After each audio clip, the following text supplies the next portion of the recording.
Hey guys, January 31st, 2024, Pit Boss Austin XL Onyx getting ready to make my fire pot heat deflector. I've got this set to 225.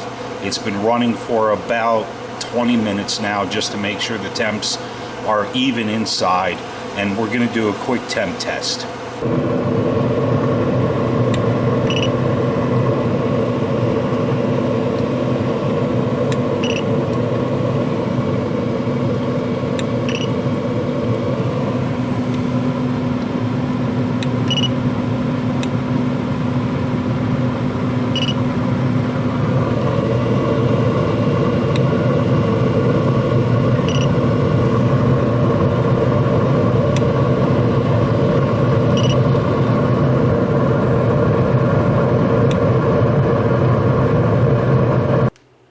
So I thought I'd show, just if you're interested, I've actually done two real smokes on this grill.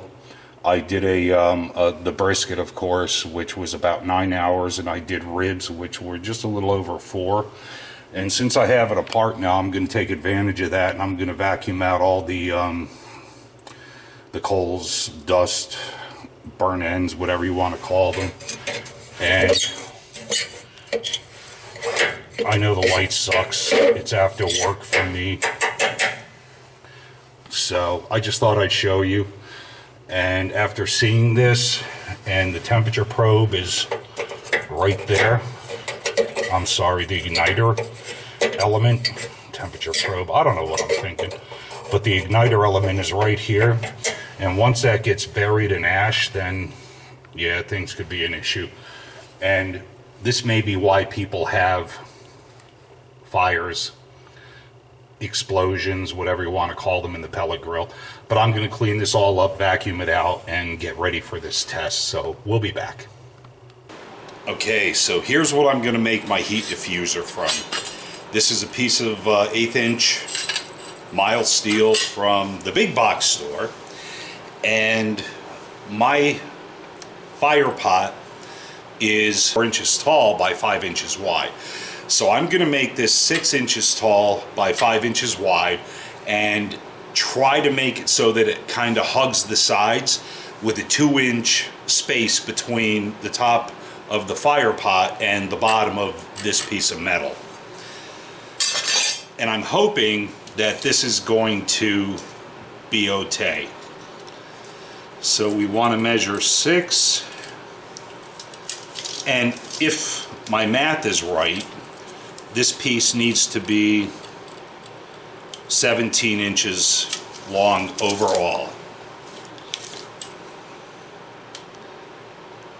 So yeah, we look good. So we're going to mark this up. And I might be able to bend this cold, but I'm going to put it in the forge and use the anvil to do the shaping. So there are my marks. I'll probably drag a scribe across this. This may kind of disappear when it gets hot, but yeah, we'll see. We'll be right back. This is why you're going to see a video in the near future for a cold forge. This Whisper Mama that I bought, the propane forge, it's actually a really good forge, but it's just too small for a lot of the things I do. So yeah, there's a cold forge in my future. Hopefully the forge noise isn't too bad.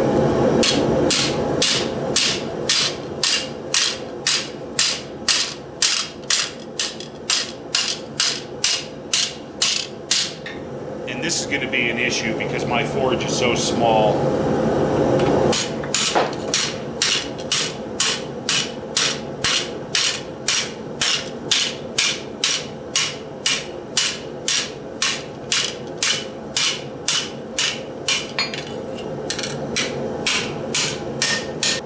And I guess one of the good things about running it through the forge first is that any oils or anything weird on here is going to get baked off quick.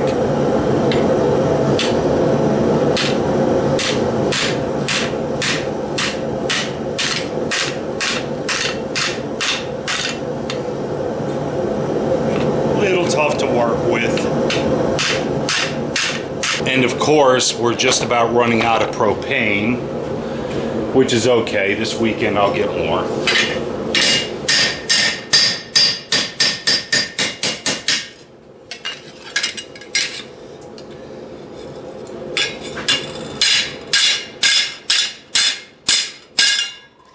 And thankfully, this doesn't have to be pretty.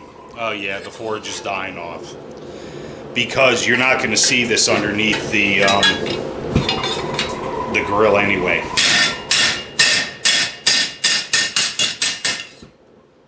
So sorry, we're running out of propane. Let me finish this up off camera and we'll be back.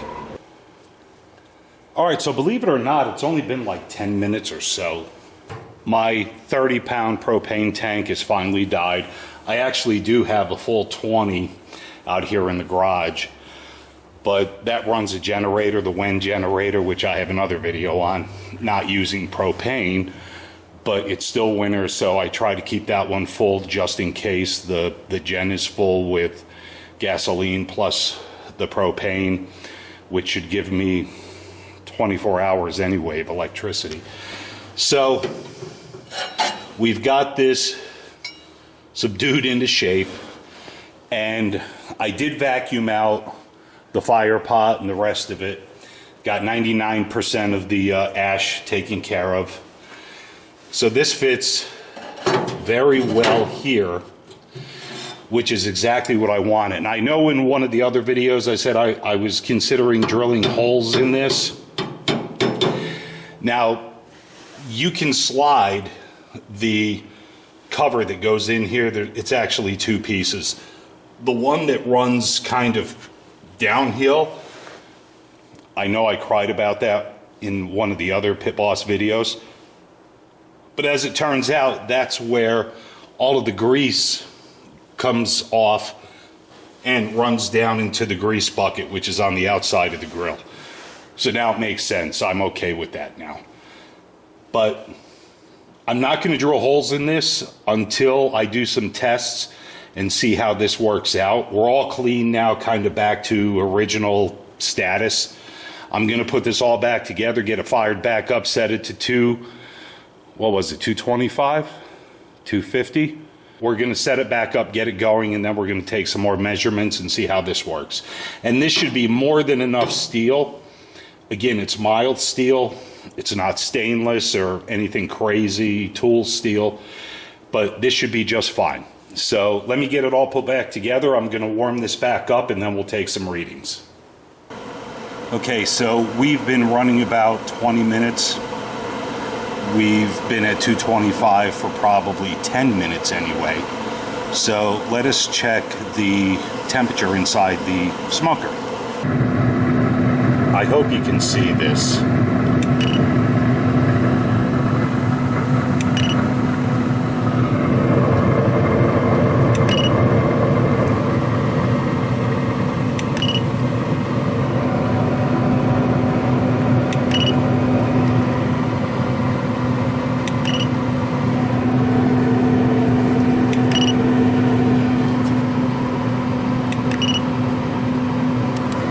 So we're just 10 degrees off, and with no real air control, that is excellent.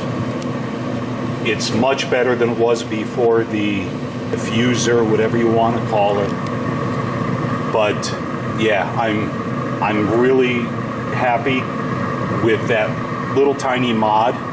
And I promise you there's going to be an air control mod in the future, the near future.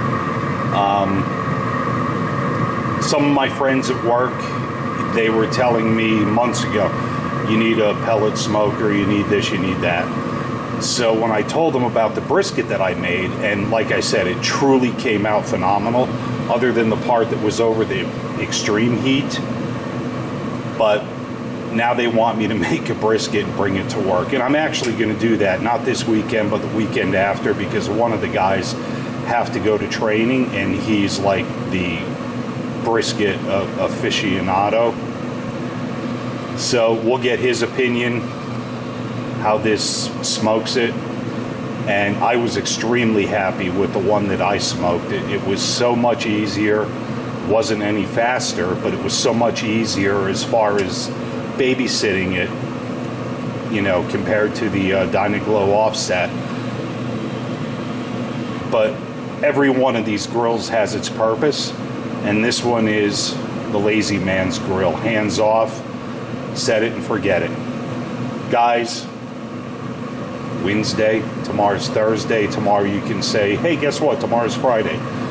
So y'all have a great night, and we'll talk soon. Take care.